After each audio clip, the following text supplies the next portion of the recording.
salamat sa mapagpalayang pagmamahal. Welcome to our 365 daily devotion.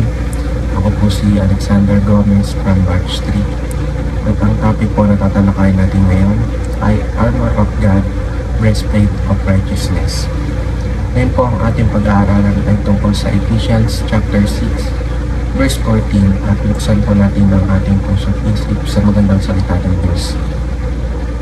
Sinasabi dito sa verse na, "Stand firm then, with the belt of truth buckled around your waist, with the breastplate of righteousness in place." Or sa Tagalog, kaya't maging handa kayo, ibigkis sa inyong baywang ang sinturon ng katotohanan, at isuot sa dibdib ang baluti ng katuwiran.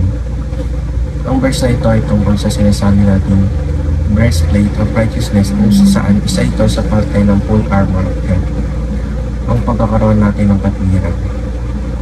Teaching number 1, the spiritual forces of evil will not give up without a fight. Hindi raw natin matatalo ang mga demonyo kung hindi natin sila lalabanan, kasi hindi susuko yung mga yan.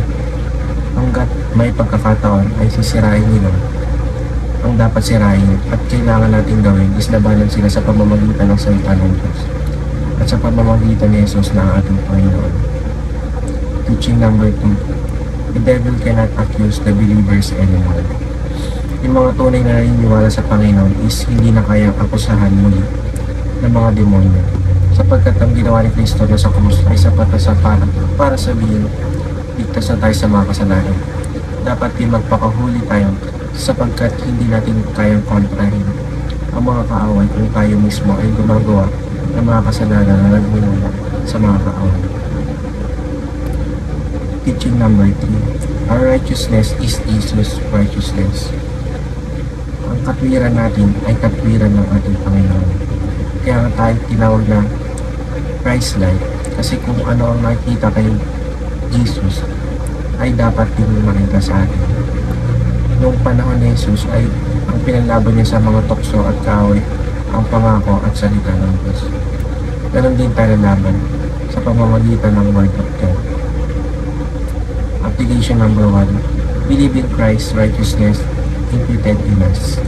Maniwala tayo na yung righteousness ni God ay dumadaloy sa atin, dahil dito wala makakatalo sa atin kasi He is the King of Kings. He is called God for a reason, at kailanman ang mga naniniwala sa Panginoon ay hindi matatalo ng sino man. Application number 2, be righteous just as we are righteous before God. Maging mabuti at maging strong kaya katulad ng pagiging makatwiran natin nung una tayong ginawa ng Ama natin na sa langit. Noong panahon na iyon, bago pa man magkasala sila Adan at Eva, ay dumadali sa kanilang kaluwalhatian ng Panginoon. Para ay tingnan natin, imposible yan sa ngayon, pero pag talagang nag-focus tayo at pinatibay natin ang relasyon natin kay God, walang imposible sa pamamagitan niya. Application number 3, build the kingdom of God by obeying the Great Commission. Sumunod tayo sa mga utos ng Diyos at sa mga pangaral niya, at magkaroon tayo ng tinatawag na kingdom of God.